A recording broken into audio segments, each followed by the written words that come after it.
Bienvenidos a una nueva edición de Poder y Dinero, aquí en Americano Media, M790, Radio Libre Miami. ¿Cómo estás, Santiago? Muy bien, Sergio.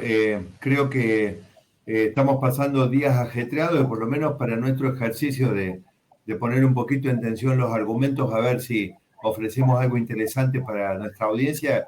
Bueno, estoy entusiasmado que podamos hacer un buen trabajo hoy. La verdad es que hicimos una entrevista que tuvo mucha repercusión, por suerte, con el doctor Iván Ellis, tratando de entender la penetración de China en América Latina, tanto en el Caribe, América Central, América del Sur.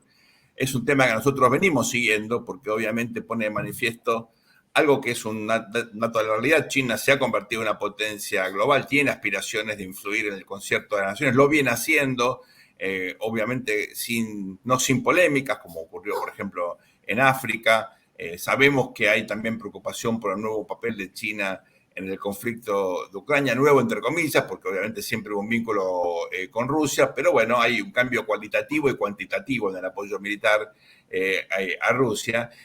Y bueno, con el doctor Ellis habíamos analizado cosas muy fácticas, ¿no? De qué forma, en qué dimensiones está China influyendo, tanto en materia, por supuesto, económico, financiera, también naturalmente en la economía real, no solamente asistiendo a los países cuando hay desequilibrios macroeconómicos, por supuesto en materia militar.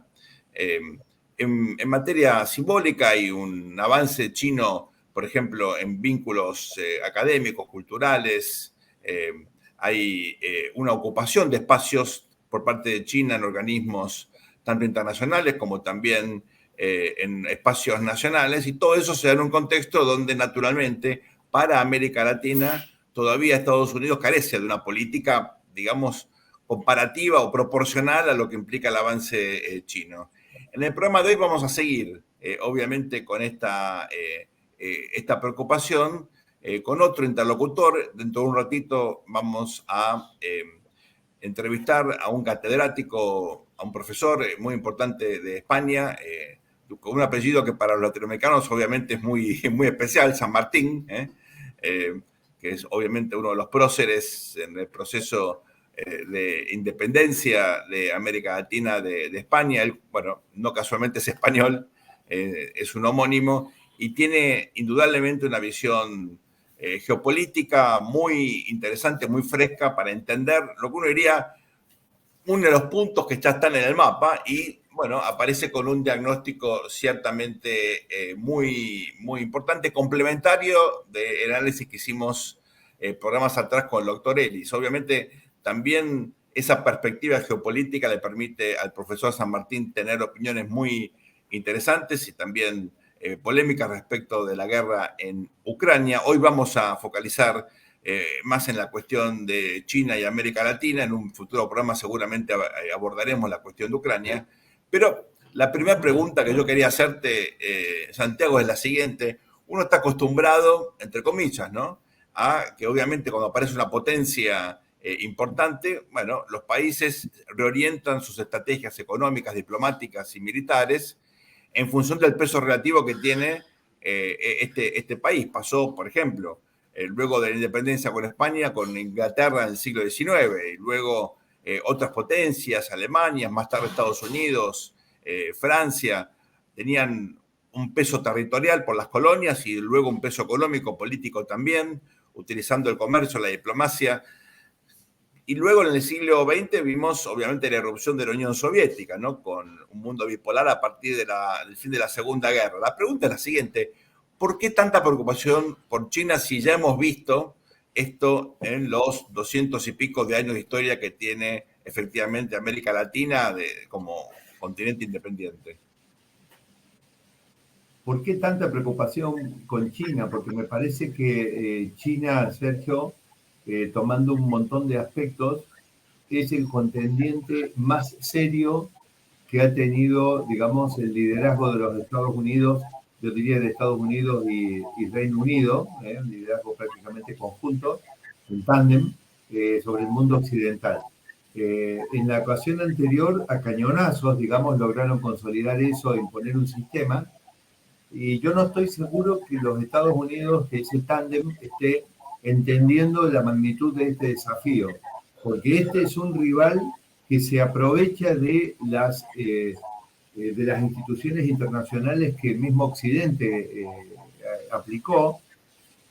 Y también voy a tomar un elemento que está, si se quiere, en mi propia esencia,